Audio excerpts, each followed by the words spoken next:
में बाबा नूरुद्दीन नाम के एक मेहनती और बुद्धिमान बुजुर्ग थे। उन्होंने अपनी पूरी जिंदगी खेतों में मेहनत करते हुए पिता की ईमानदारी, सादगी और अपने बच्चों के प्रति गहरे प्रेम के प्रतीक। उनके चार बेटे उस्मान, सलमान, रिजवान और नौमान। बचपन में चारों भाइयों में बहुत प्यार था, लेकिन जैसे जैसे बड़े हुए बीच दूरियां बढ़ने, बाबा नूरुद्दीन हमेशा अपने बेटों को पिता, सच्चाई और मेहनत सीखने थे। वे चाहते थे कि उनके मरने के बाद भी वे एक दूसरे का साथ दें और एकजुट रहें। लेकिन हकीकत कुछ और था। बेटे छोटी छोटी बातों पर झगड़ने लगे, कभी जमीन के बंटवारे पर, कभी घर के खर्चों पर, कभी एक दूसरे से बेहतर बनने की होड़। बाबा ये सब चुपचाप देखा करते थे और उनका दिल अंदर ही अंदर टूटा। एक रात हम सब सो रहे थे। बाबा नूरुद्दीन आसमान के नीचे अकेले बैठे थे और चुपचाप अपनी आंखों से आंसू बहकर उन्होंने खुद से सवाल किया, ऐ अल्लाह, मुझसे कहा क्यों मेरे बेटे और भाई उसी रात में फैसला। अगली सुबह उन्होंने अपने चारों बेटे हैरानी की नजरों से देखा। जब वे इकट्ठा हुए, बाबा ने हर बेटे को एक सुंदर लकड़ी कहा, इसे हर बेटे ने आसानी से अपनी लकड़ी दी। फिर बाबा ने चारों लकड़ियों को एक साथ बांधकर एक गट्ठर बनाया और कहा, अब इसे बेटों ने पूरी ताकत दिखाई।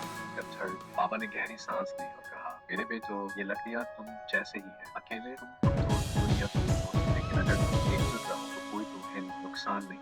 बेटों की आंखें झुक गई। ये संदेश उनके दिलों तक पहुंच चुका था। फिर बाबा बोले, मैं चाहता हूँ तुम सब दुनिया में जाओ, एक नया सीखो और 3 महीने बाद लौट आओ। तो सबसे मूल्यवान सब लेकर लौटेगा, महीने की जमीन का वारिस बनेगा। चारों बेटे अलग अलग दिशाओं में निकले। उस्मान भाग गया। वहां उसने देखा कि लोग बहुत सादा जीवन जीते हैं, बहुत थोड़े में संतुष्ट हैं, हर चीज बांट कर खाते हैं और उन्हें लालच नहीं। उसने जाना कि सच्चा सुकून घर में नहीं बल्कि दिल, हालत में। शहर गया जहाँ वहाँ बड़ी कंपनी में काम करने लगा और ऐशो आराम।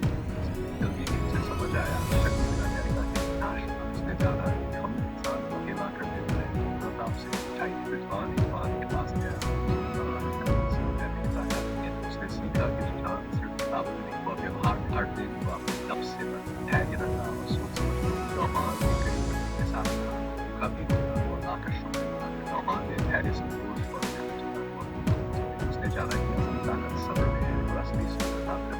3 महीने बाद सब लौट आए। बाबा नूरुद्दीन अब बहुत बूढ़े और कमजोर हो चुके थे, लेकिन उनकी आंखों में रोशनी चमक रही। उन्होंने सब बातें ध्यान से सुनी। उसने कहा, मेरे बेटो, तुम सबके बहुत इंसान काम हो, लेकिन अगर तुम अपने अनुभव को जोड़ दो तो तुम सच्चे बनो, सफल बनो। अकेले हो, अधूरे हो, लेकिन मिलकर तुम हो। उन्होंने जमीन एक बेटे को नहीं बल्कि बराबर बांट दी। कहा, तुम सब इसके समान हकदार हो, लेकिन साथ रहो, एकजुट रहो, नहीं तो ये जमीन भी तुम्हारे हाथों से निकल जाए। बेटों की आंखों में आंसू आ गए। उन्होंने एक दूसरे को गले लगाया और साथ रहने का वादा किया। बाबा नूरुद्दीन के निधन के बाद चारों भाई मिलकर जमीन पर काम करते। एक टीम की तरह उन्होंने पैदावार बढ़ाई, गांव के बच्चों के लिए एक स्कूल खोला और अपने पिता की याद में नूर इल्म केंद्र नामक संस्था बनाई, जो ज्ञान और आशा का प्रतीक बनी।